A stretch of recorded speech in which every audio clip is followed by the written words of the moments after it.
সারা রাত ইমু মেসেঞ্জারে চ্যাটিং করে বান্ধবীর সাথে, হ্যালো জান খাইছো, কি করো? আমার তো ঘুম আসে না, কিছু নাই, কথা কয় না। তারপরে বান্ধবীকে জিজ্ঞাসা করে কয়বার খাইছো, নিজের মা খাইছে কিনা, আব্বা খাইছে কিনা ওই যুবক খবর নেয় না, কিন্তু বান্ধবী যদি না খায় বলে তুমি তো শুকিয়ে যাবে।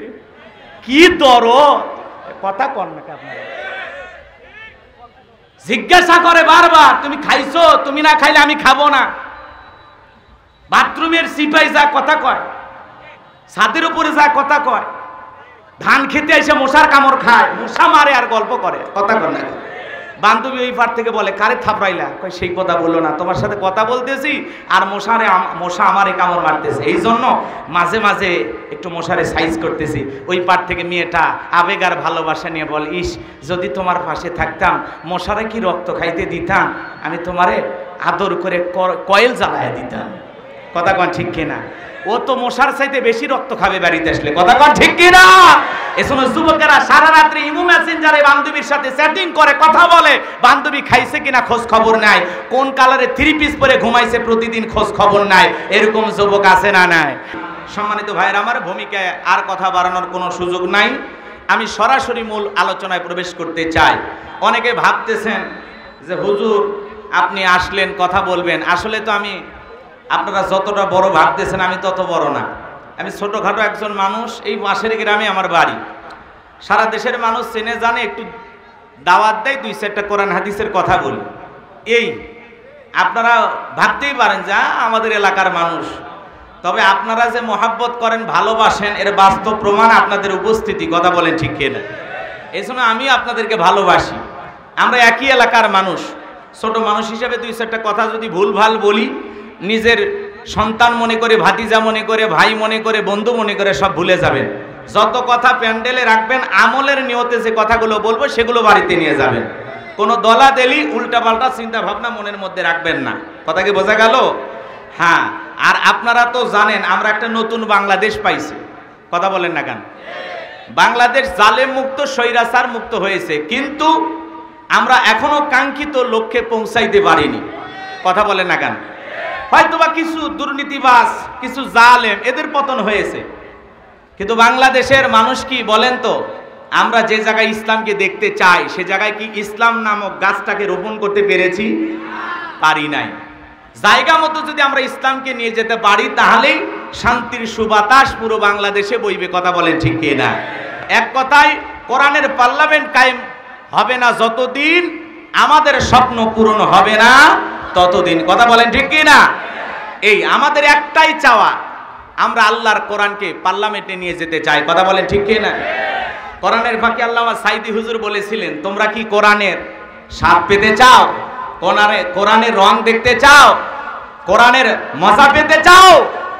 এরপরে তিনি বলেছিলেন, কোরআনের স্বাদ কি, কোরআনের মজা কি, যদি তোমরা বুঝতে চাও আল্লাহর কোরআনকে পার্লামেন্টে পাঠায়া দাও, তাহলেই কোরআনের রং বোঝা যাবে যে আল্লাহর কোরআন দিয়া দেশটা পরিচালনা করলে কতটা শান্তিতে মানুষ বসবাস করে, কথা বলেন ঠিক কিনা?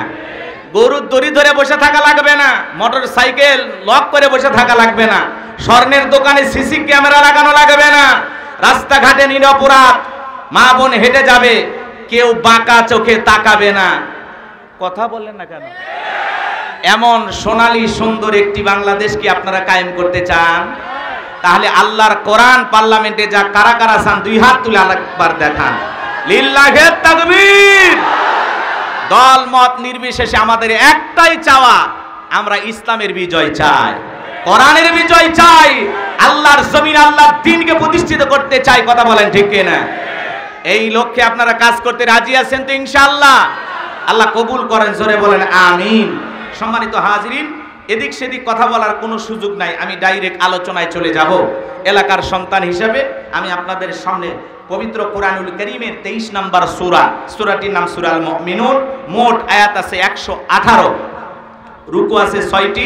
বিশ্বনবীর মক্কার জিন্দেগিতে এই সূরাটি নাজিল হয়েছেন, বলুন আল্লাহু আকবার। 18 নম্বর পারার প্রথম সূরা, আর কোরআনুল কারীমের কত নাম্বার সূরা? 23 নম্বর।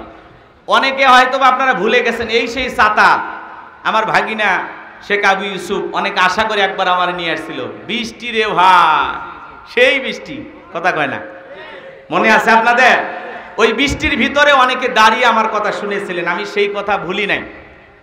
এই জন্য আপনাদের দোয়া নিতে আসছি।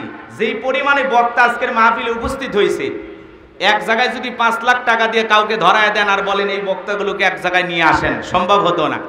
যত বক্তা আজকে আমগ্রামে আসাদ মোড়ে আসছে, সবগুলো বক্তা শুধুমাত্র হাফেজ মাওলানা শেখ আবু ইউসুফের মোহাব্বত আর ভালোবাসায় আসছে।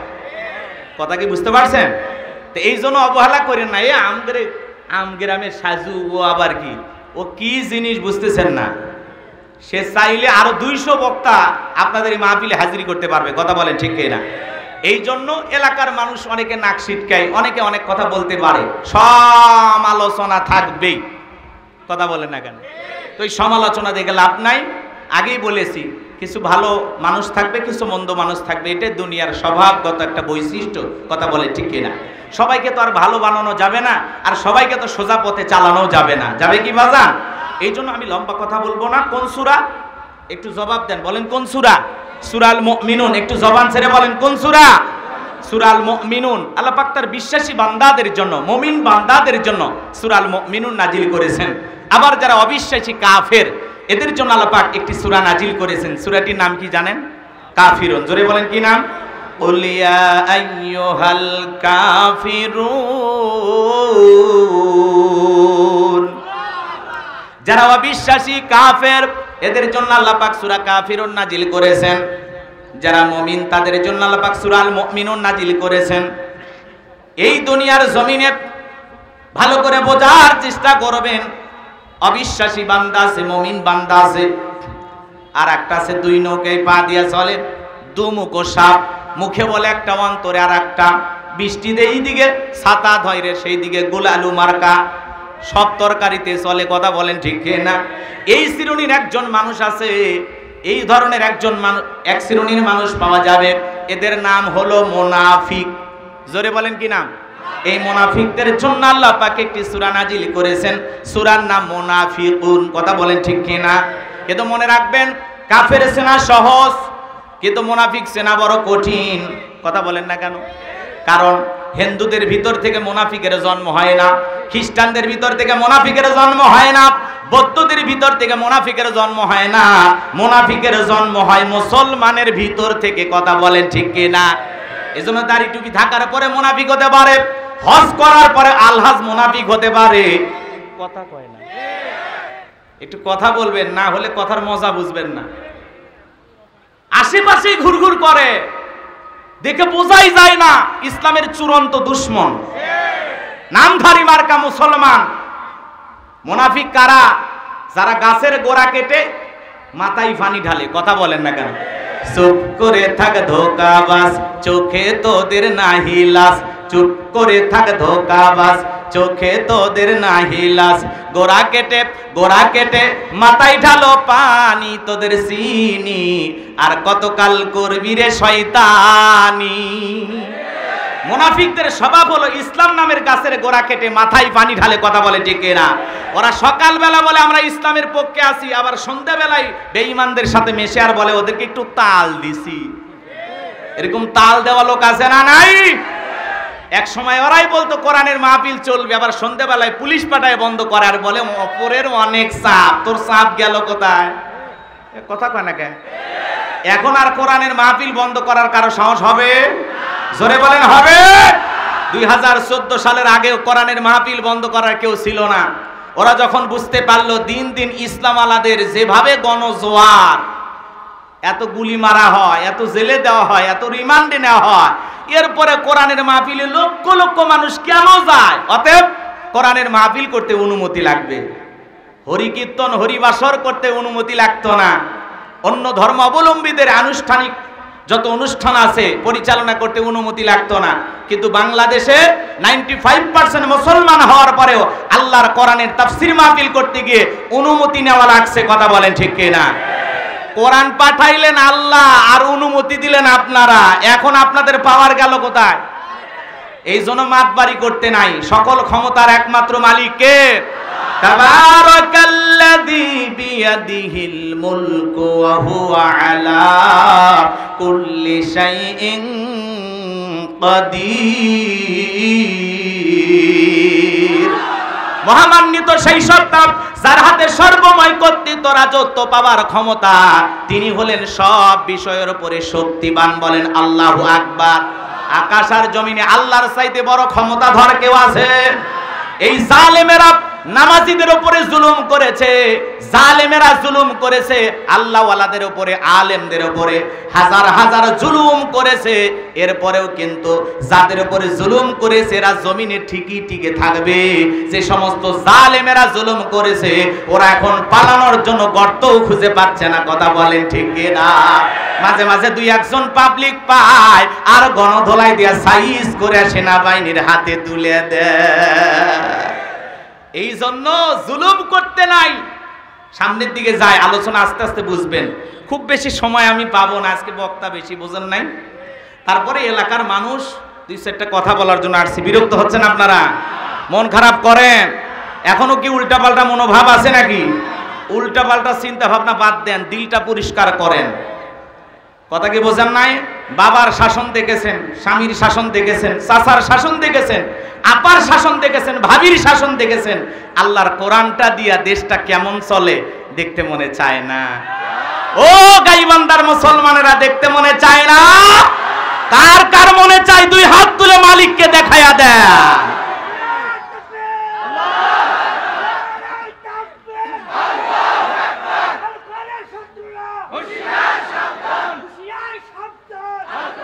সম্মানিত ভাইয়েরা আমার, এই জন্য মুনাফিক চেনা বড় কঠিন। মুনাফিকদের চরিত্রটা কেমন আল্লাহ তাআলা সেই কথা প্রকাশ করে দিয়েছেন। কিন্তু আজকে আমি মুনাফিকদেরকে নিয়ে আলোচনা করব না, আমি কাফেরদেরকে নিয়ে আলোচনা করব না, আমি আলোচনা করব আল্লাহর ভিআইপি মুমিন বান্দাদেরকে নিয়ে। বলেন আল্লাহু আকবার। তাহলে সূরার নাম সূরাল মুমিনুন। কত নাম্বার সূরা? 23 নাম্বার সূরা। মোট আয়াত আছে 118, রুকু আছে 6টি। বিশ্বনবীর মক্কার জিন্দেগিতে এই সূরাটি নাজিল হয়েছেন।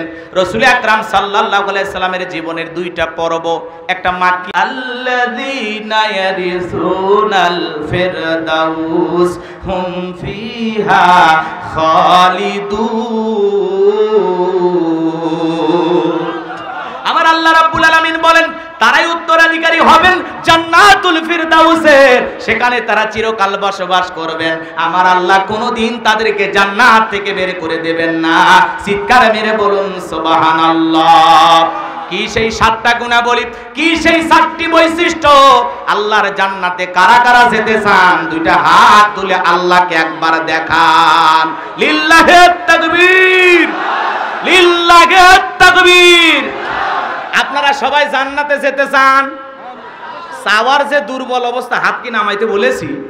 হাত টান টান করে তোলেন। আপনারা সবাই কি জান্নাতে যেতে চান? জান্নাতে যেতে হলে কয়টা গুণাবলী? জোরে বলেন কয়টি? আরো জোরে। 2024 সাল 7টি গুণাবলী কি কি জানার দরকার আছে না নাই? হাত নামান।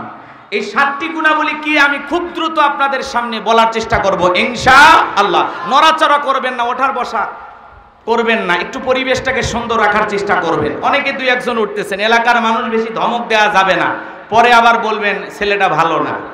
কথা কি বোঝেন নাই? এজন্য দয়া করে কোরআনের মাহফিল থেকে নড়াচড়া করবেন না, পরিবেশটাকে সুন্দর রাখবেন। আমি বুঝতেছি আপনাদের অনেক গরম লাগতেছে, কিন্তু বলেন তো বাজান, এই গরম এটা তো সাধারণ গরম। কথা বলেন না কেন? রাগ করতেছেন আপনারা? বিরক্ত হইতেছেন? অনেকে খালি গায়ে, জি এই ছেলেবেলে আসতে, সাবধান সাবধান, এদিক খেয়াল করেন বাজান গো আমার। জীবনে অনেক গরম সহ্য করেছেন, আজকে আল্লাহর কোরআন শোনার জন্য একটু কষ্ট করেন। কষ্ট যত বেশি আমল নামায় নেকিও তত বেশি। কথা বলেন ঠিক কিনা? জান্নাতের বাগানে বসেছেন, আল্লাহ পাক যেন আমাদের সবাইকে এইভাবে জান্নাতে বসে আল্লাহর কণ্ঠে কোরআনের আলোচনা শোনার তৌফিক দান করেন। জোরে বলেন আমিন। জান্নাতের মধ্যে মাহফিল হবে, আপনারা জানেন না? কথা বলেন না কেন? মনে থাকবে তো ইনশাআল্লাহ? জান্নাতের মাহফিলের শ্রোতা হিসেবে আল্লাহ যেন আমাদেরকে কবুল করেন। জোরে বলেন আমিন। 7টি গুণাবলী কি কি ভূমিকা দেওয়ার কোনো সুযোগ নাই। বিশ্বনবী তখন সাহাবায়ে কেরামদের সামনে তেলাওয়াত করে শোনায় দিলেন। আমার আল্লাহ বলেন ক্বাদ আফলাহাল মুমিনুন। আমার আল্লাহ বলেন অবশ্যই মুমিনেরা সফল, অলরেডি মুমিনেরা সফল। সফল হয়েছে তারা ঈমান এনেছে যারা। ঈমানদার ছাড়া আল্লাহর কাছে সফল হওয়া যাবে না। আল্লাহু আকবার বলেন। সফল হয়েছে কারা? ঈমান এনেছে যারা। জোরে বলেন সফল হয়েছে কারা? আমাদের কাছে সফলতার মাপকাঠি কি? আমরা মনে করি ক্ষমতা থাকলে সফল, টাকা থাকলে সফল। পৃথিবীর সবাই চেনে জানে যারা সেলিব্রিটি এরা বুঝি সফল না। ভালো করে বোঝার চেষ্টা করবেন। পৃথিবীতে ক্ষমতার দিক দিয়ে সফল, পুরো পৃথিবীতে বর্তমান সবচাইতে বড় ক্ষমতাধর ব্যক্তির নাম কি? জো বাইডেন, আমেরিকার প্রেসিডেন্ট। কথা বলেন ঠিক কিনা? এ হলো পৃথিবীর সবচাইতে বড় ক্ষমতাধর। এ ক্ষমতার দিক দিয়ে সফল। ভালো করে বোঝার চেষ্টা করবেন। এ যত বড় ক্ষমতাধর হোক না কেন, আসাদমোর বাজারে একজন তরি তরকারি বিক্রি করে, সবজি বিক্রেতা, আজান দেওয়ার পরে দোকানদারি বন্ধ করে লোকটা যদি ইমানদার হয়, আর আসাদমোর বাজার জামে মসজিদে গিয়ে যদি আল্লাহকে সিজদা দেয়, ভালো করে বলেন তো বাজান গো আমার, ওই পৃথিবীর বড় নেতা জো বাইডেনের চেয়ে এই সবজি বিক্রেতা ইমানদারের দাম কম না বেশি? আরেকটু জোরে বলেন, কম না বেশি? বেশি হওয়ার পিছনে কারণ কি? কারণ লোকটা ইমানদার। কথা বলেন ঠিক কি না? ভালো করে বোঝার চেষ্টা করবেন। এজন্য ক্ষমতা থাকলে সফল হওয়া যায় না। কথাকে বোঝা গেল? উত্তর কোরিয়ার প্রেসিডেন্ট কাটিং মারা মাল কিং জং দেখছেন আপনারা? কথা বলেন আছে না নাই? এরপরে ভালো করে বোঝার চেষ্টা করবেন। রাশিয়ার প্রেসিডেন্ট পুতিন আছে, ভারতের নরেন্দ্র মোদী দাদা আছে। এরা যত বড়ই ক্ষমতাধর হোক না কেন, বাংলাদেশের একজন ভিক্ষুক, লোকটা ভিক্ষা করে, লোকটা রিক্সা চালক, রিক্সা চালায়, আজান দেওয়ার পরে যদি ভিক্ষা বন্ধ করে মসজিদে গিয়ে আল্লাহকে সিজদা দেয়, রিক্সা চালানো বন্ধ করে যদি মসজিদে গিয়ে আল্লাহকে সিজদা দেয়, এই পৃথিবীর বড় বড় লিডারদের চাইতে, নেতাদের চাইতে ওই ইমানদার রিক্সা চালক ভিক্ষুকের দাম আল্লাহর কাছে কম না বেশি? জোরে বলেন, কম না বেশি? তার মানে পরিষ্কার হয়ে গেল, ঈমান আছে যার আল্লাহর কাছে দাম আছে, তার ঈমান নাই। কোন বেঈমানের দাম আল্লাহর কাছে নাই। বেঈমানরা ক্ষমতার দিক দিয়ে দুনিয়াতে সফল হতে পারে, মরণের পরে পরকালে সবগুলোকে পিটাইয়া জাহান্নামে দিবেন কি? এই জন্য মুমিনেরা দুনিয়াতে সফল, আখিরাতে সফল। বলেন আল্লাহু আকবার। আর বেঈমানেরা ওরা দুনিয়াতে সফল হতে পারে, ক্ষমতার দাম্ভিকতায় পাগল পারা হয়ে যেতে পারে, মরণের পরে পরকালে ওই বেঈমানদের 4 পয়সা দাম আল্লাহর কাছে নাই। কথা কি বোঝা যায়? এই জন্য ভালো করে বুঝবেন, সফল হয়েছে তারা ঈমান এনেছে যারা। আপনার কাছে ঈমান আছে, আল্লাহর কাছে দাম আছে। আল্লাহর কাছে যদি দামি হতে পারি, এই জীবনে আর কিছু চাওয়ার আছে? জোরে বলেন, চাওয়ার আছে? আপনি ধনী হন, গরিব হন, রিক্সা চালক হন, ভ্যান চালক হন, শ্রমিক হন, আপনার ভিতরে ঈমান আছে, আল্লাহর কাছে দাম আছে। ধলা ফর্সা লম্বা বেটে যা হন না কেন, কোনো সমস্যা নাই। আপনার ভিতরে ঈমান আছে, আল্লাহর কাছে দাম আছে। কথা কয় না ভাই? তাহলে আমার কথা কি পরিষ্কার ভাবে বুঝেছেন? এই জন্য ক্ষমতা থাকলে সফল হওয়া যায় না। টাকা, বিল গেটসের টাকার অভাব ছিল না, তারপরেও 17 বছর না 35 বছরে সংসার ভেঙে গেল, টিকলো না। কথা বলেন ঠিক কি না? এই জন্য টাকাতে সুখ পাওয়া যাবে না। পৃথিবীর শ্রেষ্ঠ শ্রেষ্ঠ ধনী এরা টাকার দিক দিয়ে সফল হতে পারে, আল্লাহর কাছে এদের কোনো দাম। এছাড়াও সেলিব্রিটি যারা আছে, ক্রিকেটার, নায়ক, ফুটবলার আছে না নাই? এ জোরে বলেন, আছে না নাই? আছে। অনেক বড় বড় নায়ক গায়কের নাম আপনারা জানেন, এদিক সেদিক হয়ে যাবে, আমি অত কথা বলতে চাই না। সংক্ষিপ্ত কথা এতটুকু বলতে চাই, ক্ষমতার দিক দিয়ে ওরা সফল হতে পারে, টাকার দিক দিয়ে সফল হতে পারে, যশ খ্যাতি থাকতে পারে, সেলিব্রিটি থাকতে পারে, হিরো আলমের মতো সবাই চিনতে পারে। কথা কি বোঝেন নাই? কিন্তু এদিক খেয়াল করেন, আল্লাহর কাছে কেবলমাত্র সফল হয়েছে তারা ঈমান এনেছে যারা। আল্লাহু আকবার বলেন। তাহলে আমি বলবো সফল হয়েছে কারা, আপনারা বলবেন ঈমান এনেছে যারা। বলতে পারবেন না? বলেন সফল হয়েছে কারা? সফল হয়েছে কারা? আল্লাহর কাছে দামি বান্দা কারা? ঈমানদার বান্দা যারা। আল্লাহর কাছে দামি বান্দা কারা? তাহলে আমরা সবাই ঈমানদার নাকি সন্দেহ আছে? এইবার চলেন আলোচনার এই মূল পয়েন্টে চলেন। এদিক খেয়াল করেন, আল্লাহ বলেন قد أفلح المؤمنون অবশ্যই মুমিনেরা সফল, অলরেডি মুমিনেরা সফল হয়েছে তারা ঈমান এনেছে যারা। ঈমান আনার পরে মুমিন জীবনের গুরুত্বপূর্ণ দায়িত্ব আছে না নাই? এদিক খেয়াল করেন, একজন অমুসলিম জোহরের নামাজের পূর্বে যদি ঈমান গ্রহণ করে, ওই ব্যক্তির উপরে জোহরের সালাত আদায় করা কি? আরেকটু আস্তে বলেন। একজন ব্যক্তি আসরের নামাজের পূর্বে অমুসলিম ঈমান গ্রহণ করেছে, তাহলে ওই ব্যক্তির উপরে সালাত আদায় করা কি? ফরজ। এই জন্য খেয়াল করেন, মুমিন জীবনের সবচাইতে গুরুত্বপূর্ণ ইবাদতের নাম হলো সালাত। কথা বলে ঠিক কিনা?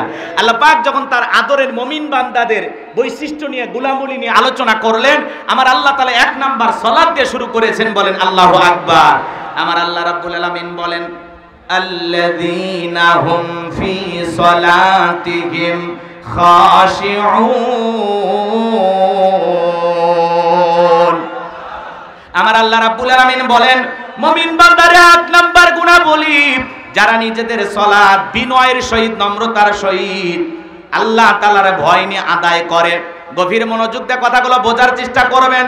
আল্লাযীনা হুম ফি সালাতিহিম খাশিউন, যারা নিজেদের সালাত বিনয়ের সহিত, নম্রতার সহিত, খুশুখুশু ভাব নিয়ে আদায় করে। তাফসীর ইবনে কাসির থেকে বলছি, তাফসীর কারকেরা আয়াতের ব্যাখ্যায় লিখেছেন, ভালো করে বোঝার চেষ্টা করবেন। নামাজের ভিতরে এমন মনোযোগ আনা লাগবে, মনের ভিতরে কোনো সুচিন্তা, কুচিন্তা, দুশ্চিন্তা রাখা যাবে না। মনের ভিতরে দুনিয়াবি কোনো টেনশন, চিন্তা ভাবনা রাখা যাবে না। আপনি আমি যখন সালাত আদায় করার জন্য মসজিদের ভিতরে প্রবেশ করব, অন্তরের মধ্যে একমাত্র ভয় থাকতে হবে কার? ইয়া আইয়ুহাল্লাযীনা আমানুত্তাকুল্লাহ, হে ঈমানদারগণ আমি আল্লাহকে ভয় করো, হাক্কা তুকাতিহি, ভয় করার মতো ভয় করো। আপনি আমি সালাতে দাঁড়িয়ে যাব, এমন ভাবে আল্লাহ তাআলাকে ভয় করব। ভালো করে বোঝার চেষ্টা করবেন, দুনিয়াবি কোনো চিন্তা ভাবনা মনের মধ্যে রাখা যাবে না। ব্যবসা বাণিজ্যের কথা, বিবির কথা, সংসারের কথা, দুনিয়াবি কোনো রাজনৈতিক দলের কথা, সব চিন্তা ভাবনা মসজিদের বাইরে রেখে একমাত্র আল্লাহর ভয় নিয়ে মসজিদে প্রবেশ করে বিনয়ের সহিত, নম্রতার সহিত আল্লাহর ভয় নিয়ে নামাজের মধ্যে দাঁড়ানোর দরকার আছে না নাই? কিভাবে আল্লাহকে ভয় করবেন, কিভাবে আল্লাহর ভয়ে সালাত আদায় করবেন, একটু জানার দরকার আছে না নাই? বিশ্বনবী কিভাবে সালাত আদায় করেছেন? আম্মা জান আয়েশা রাদিয়াল্লাহু তাআলা আনহা বলেন, নবীজি নামাজের ভিতরে এত লম্বা সময় ধরে দাঁড়িয়ে থাকতেন। আম্মা জান আয়েশা বলেন, আমি তাকায়া দেখতাম রাসূলের পাগুলো ফুলে উঠেছে। এত লম্বা সময় নবীজি নামাজের মধ্যে দাঁড়িয়ে থাকতেন। আম্মা জান আয়েশা আরো ডেকে বলেন, নবীজি এত লম্বা সময় রুকু করতেন, এত লম্বা সময় সিজদা করতেন, মাঝে মাঝে মনে হয় নবীজি আর কোনোদিন সিজদা থেকে মাথা উঠাবেন না। আম্মা জান আয়েশা বলেন, একদিন রাতের বেলায় দেখি নবীজি সিজদা দিয়া তো কান্না করেছেন, কাঁদতে কাঁদতে নামাজের জায়গাটা ভিজে গেছে। নবীজি সিজদা থেকে মাথা উঠাইলেন। আম্মা জান আয়েশা ডেকে বলেন, নবী গো এত কান্না কেন করেছেন, কি হয়েছে আপনার? ডেকে বলে, আয়েশা আমি তো আমার জন্য কাঁদি না, আমি কাঁদি আমার গুনাহগার উম্মতের জন্য। আমি আল্লাহ তাআলার কাছে কেঁদে বলি, আল্লাহ আমার গুনাহগার উম্মতের গুনাহগুলো মাফ করে দাও, আমার গুনাহগার উম্মতকে তুমি মাফ করে দাও। আমি আল্লাহ তাআলার কাছে আমার উম্মতের জন্য দোয়া করি, আমার আল্লাহ পাক যেন আমার উম্মতকে জাহান্নামের আগুনে না পোড়ায়।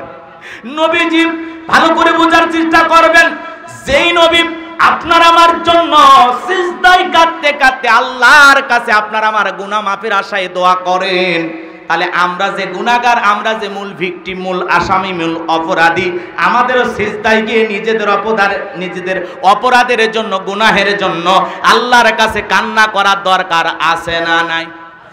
যেই নবীর জীবনে কোনো গুনাহ নাই, সেই নবী দিনের মধ্যে 70 থেকে 100 বার ইস্তেগফার পড়তেন, তওবা পড়তেন, আল্লাহু আকবার বলেন।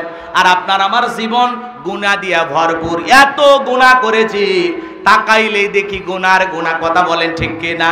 তাহলে আমরা যে এত গুনাহ করেছি, বলেন তো বাজান, সিজদার মাধ্যমে আমাদের গুনাহ মাফ চাওয়ার দরকার আছে না নাই? জোরে বলেন, দরকার আছে না নাই? সিজদা দিয়ে চোখের পানি ছেড়ে আল্লাহর কাছে কান্না করার দরকার আছে না নাই? ভালো করে বোঝার চেষ্টা করবেন। গভীর রাতে যারা সালাত আদায় করে, শুধুমাত্র 5 ওয়াক্ত সালাত আদায় করলেই হবে না। 5 ওয়াক্ত সালাত এইটা তো ডিউটি, এটা তো রবের বাধ্যতামূলক ওয়ার্ডার, পালন করতেই হবে। কথা বলে না কেন? পাঁচ ওয়াক্ত সালাত আদায় করা নফল না ফরজ? আমগ্রামে কি নফল না ফরজ? পাঁচ ওয়াক্ত সালাত এটা তো আদায় করাই লাগবে। পাশাপাশি গভীর রাতে, রাতের 1টা 2টা 3টার দিকে উইটা তাহাজ্জুদের সালাতে যাই নামাজে দাঁড়ায় যেতে হবে। নামাজের মতো আদায় করা লাগবে বাজান গো আমার। দুনিয়ার ব্যবসা বাণিজ্যের কারণে, দুনিয়ার কাজকর্মের কারণে সঠিকভাবে আমরা দিনের বেলায় সময় দিতে পারি না, পরিপূর্ণভাবে সালাত আদায় করতে পারি না।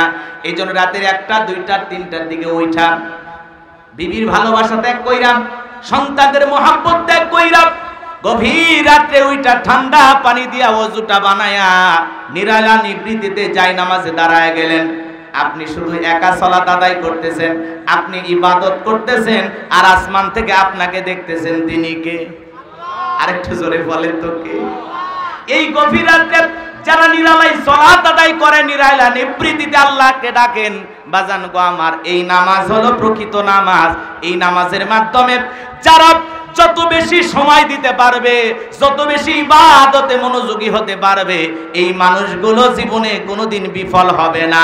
তাহাজ্জুদের সালাতে যারা আল্লাহর সাথে সম্পর্কটা গভীর করতে পেরেছে, তাহাজ্জুদ আদায় করে যারা নিরালা নিশিত আল্লাহর সাথে প্রেম করতে পেরেছে, সিজদার মাধ্যমে, রুকুর মাধ্যমে, ইবাদতের মাধ্যমে যারা আল্লাহর সাথে প্রেম করতে পেরেছে, এদের জীবনে কোনো ব্যর্থতা নাই, এদের জীবনে সফলতা বলেন আল্লাহু আকবার। আল্লাহর এই গোলামেরা চাইতে দেরি, আল্লাহ দিতে দেরি করবে না, বলেন আল্লাহু আকবার। এই জন্য পাঁচ ওয়াক্ত সালাত এটা তো আদায় করাই লাগবে। পাশাপাশি রাত্রি জাগরণ করে ইবাদত করতে হবে কার? তবে এদিক খেয়াল করেন, যুবকেরা রাত্রি জাগরণ করে তবে ইবাদত কইরা না, ইউটিউব ইন্টারনেট ঘাটাঘাটি করে, ইমো মেসেঞ্জারে বান্ধবীর সাথে কথা বলে না কেন? সারা রাত ইমো মেসেঞ্জারে চ্যাটিং করে বান্ধবীর সাথে, হ্যালো জান খাইছো, কি করো? আমার তো ঘুম আসে না। কেন? কয় তুমি কাছে নাই, কথা কয় না। তারপরে বান্ধবীকে জিজ্ঞাসা করে কয়বার খাইছো, নিজের মা খাইছে কিনা, আব্বা খাইছে কিনা ওই যুবক খবর নেয় না, কিন্তু বান্ধবী যদি না খায় বলে তুমি তো শুকিয়ে যাবে। কি দরদ, কথা কন না আপনারা? জিজ্ঞাসা করে বারবার তুমি খাইছো, তুমি না খাইলে আমি খাবো না। বাথরুমের সিপাই যা কথা কয়, ছাদের উপরে যা কথা কয়, ধান খেতে এসে মশার কামড় খায়, মশা মারে আর গল্প করে, কথা কয় না? বান্ধবী ওই পার থেকে বলে কারে থাপড়াইলা? কয় সেই কথা বললো না, তোমার সাথে কথা বলতেছি আর মশা আমারে কামড় মারতেছে, এই জন্য মাঝে মাঝে একটু মশারে সাইজ করতেছি। ওই পার থেকে মেয়েটা আবেগ আর ভালোবাসা নিয়ে বল, ইস যদি তোমার পাশে থাকতাম, মশারে কি রক্ত খাইতে দিতাম, আমি তোমারে আদর করে কয়েল জ্বালায় দিতাম। কথা কন ঠিক কিনা? ও তো মশার চাইতে বেশি রক্ত খাবে বাড়িতে আসলে, কথা কন ঠিক কিনা?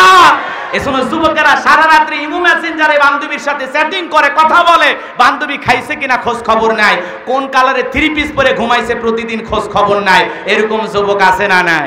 সারা রাত বান্ধবীর সাথে কথা বইলা ফজরের আজান হয় যখন, ওই হাইব্রিড যুবক ঘুমাইতে যায় তখন ফজরের নামাজও পড়ে। আছে না এরকম যুবক? এরকম যুবক আছে না নাই?